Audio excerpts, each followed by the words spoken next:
Track की histology, इसके अंदर एसोफेगस है, एसोफेगस के अंदर नॉन कैरेटनाइज्ड। अच्छा, ये सारी जो सी जो लेयर्स हैं बेसिकली आपने वो इस तरीके से तैयार करनी है कि स्टोमिक है, एसोफेगस है, उसके अंदर स्ट्रैटिफाइड स्केमस नॉन कैरेटनाइज्ड एपिथेलियम है। ये बस आपने इंपॉर्टेंट पॉइंट याद रखना है। अपर 1/3 स्ट्रेटेड मसल से होता है और मिडल जो है लोअर थर्ड होता है वो स्मूथ मसल से होता है। इसमें कोई ऐसी स्पेसिफिक बात नहीं है। जो स्टोमिक होता है ना, स्टोमिक के अंदर आपके दो चीज़ें पाई जाती हैं। एक तो ये आपके कॉलमनर एपिथेलियम होता है, सिंपल कॉलमनर एपिथेलियम, ठीक है। इसके अंदर अब इसके अंदर स्टोमिक के अंदर आपके बहुत सारे ग्लैंड्स पाए जाते हैं और दो बड़ी इंपॉर्टेंट चीज़ें जो होते हैं वो इसके अंदर पाई जाती हैं, which is basically gastric glands, parietal cells, मतलब ये तो आपके सेल्स हो गया ना सारे। एक होती है आपकी स्टोमिक के अंदर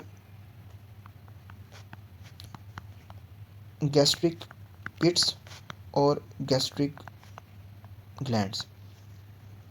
अब ये चीज़ें क्या होती हैं बेसिकली, देखें, जब भी आप एनाटॉमी को रीड आउट कर रहे होते हैं ना तो उसके अंदर किसी ना किसी चीज़ का एक कॉमन सा जो सा फंक्शन होता है। अब सिंपल कॉलमनर एपिथेलियम है स्टोमिक की, तो इसका मतलब ये है कि सिंपल का मतलब है सिंगल, कॉलमनर का मतलब है टॉल सेल्स, ठीक है। अब इनका फंक्शन क्या होता है, सिक्रीशंस का, इसलिए सारे सेल जो है वो सिक्रीशन का काम कर रहे होते हैं। अब यहाँ पे कोई विलाई नहीं होती जिसकी वजह से कोई इसका काम कोई ऑब्जॉर्प्शन का नहीं है, इसका काम सिर्फ और सिर्फ सिक्रीशंस का है।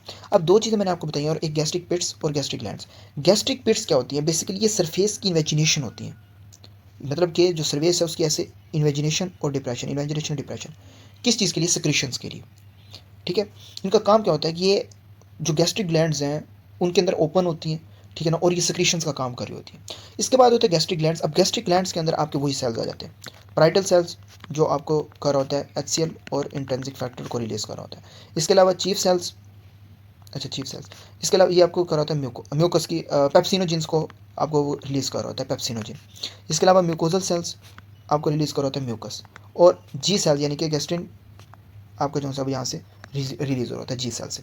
तो दो किस्म की चीज़ें आपने पढ़नी है, गैस्ट्रिक पिट और गैस्ट्रिक ग्लैंड। गैस्ट्रिक पिट जो होता है वो इन्वेजिनेशन डाउनवर्ड जो है वो डिप्रेशन होती है जिससे सिक्रीशंस निकल रही होती हैं, और ग्लैंड जो हो रहा होता है वो आपके सेल्स को कर रहा होता है। इसलिए इसके अंदर डाइजेशन और आपकी सिक्रीशंस का काम होता है as compared to the absorption जो हमारे इंटेस्टाइन्स में होता है।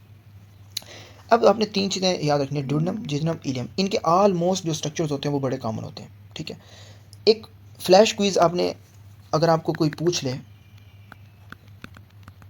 आपसे अगर कोई पूछ ले कि आप कोई ऐसे स्ट्रक्चर का नाम बताएं, कोई ऐसी हिस्टोलॉजिकल कैरेक्टरिस्टिक्स बताएं, हिस्टोलॉजिक करेक्टरिस्टिक बताएं जो कि डिवीजन कर सके स्मॉल इंटेस्टाइन की, कि तीन मेन डिवीजन्स हैं, तीन मेन डिवीजन्स हैं जो कि हमारी ड्यूडेनम, जिजनम और इलियम है।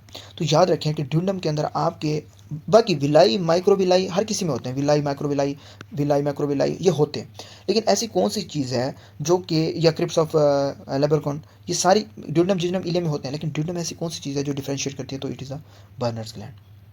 याद रखें जो आपके बर्नर्स ग्लैंड होते हैं ये आपकी ड्यूडेनम के अंदर पाए जाते हैं, ठीक है ना। और इनका काम क्या होता है कि ये आपके जो म्यूकस होता है उसको क्या करते हैं, अल्कलाइन, आपका जो गैस्ट्रिक एसिड है उसको क्या करते हैं, न्यूट्रलाइज करते हैं, ठीक है। तो याद रखें कि सब म्यूकोजल म्यूकस ग्लैंड जो होता है वो ड्यूडेनम के अंदर होता है। जिजनम के अंदर ऐसी कौन सी चीज़ होती है जो से डिफ्रेंशिएट करती है, तो इसके अंदर होती है पेलिका सर्कुलरिस। ये चीज़ बेसिकली ये क्या होती है, ये आपकी सर्कुलर म्यूकोजल फोल्ड होती है, यानी कि आपका म्यूकोजा और जो सब म्यूकोजा होता है वो आपस के अंदर किस तरीके से, ये एक फोल्ड है और ये दूसरा फोल्ड, ऐसे फोल्ड बन जाते हैं, ठीक है ना। So they are the permanent fold, ठीक है। और इसके अंदर मैक्सिमम जो है वो ऑब्जॉर्प्शन का हमारा जो है वो काम होता है, ठीक है ना। और ये जिजनम में मोस्ट इंपॉर्टेंट होता है और मोस्ट प्रोमिनेंट होता है। इलियम में ऐसी कौन सी चीज़ होती है जो आपको डिफ्रेंशिएट कर रही होती है, विच इज़ पेयर पैचेस, ठीक है। और पेयर पैचेस क्या होते हैं आपके, बेसिकली लिम्फॉइड न्यूड्यूल्स होते हैं जो लीनियम के इलियम के अंदर होते हैं, ठीक है ना। और ये आपकी बेसिकली एंटी मेसेंटेरिक साइड होती है, और ये आपका जो इम्यून रिएक्शन हमारी बॉडी के अंदर होते हैं, तो ये बेसिकली इम्यून सर्विलेंस या इम्यून सर्विलेंस गट का भी हमें इसे नाम दिया जाता है, इलियम को, ठीक है।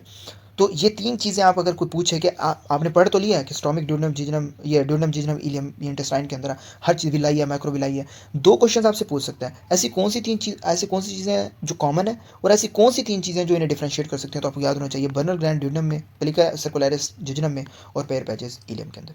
अब कोलोन है, कोलोन के अंदर आपके मोस्ट कॉमनली गोबलेट सेल्स ज़्यादा से ज़्यादा पाए जाते हैं, ठीक है, और क्रिप्स पाए जाते हैं। और इनका काम जैसा होता है वो म्यूकोजा को प्रोटेक्ट करना होता है और लुब्रिकेट करना होता है फीसिस को, ताकि जो फीसिस है वो आगे की तरफ मूव ऑन कर सके, ठीक है।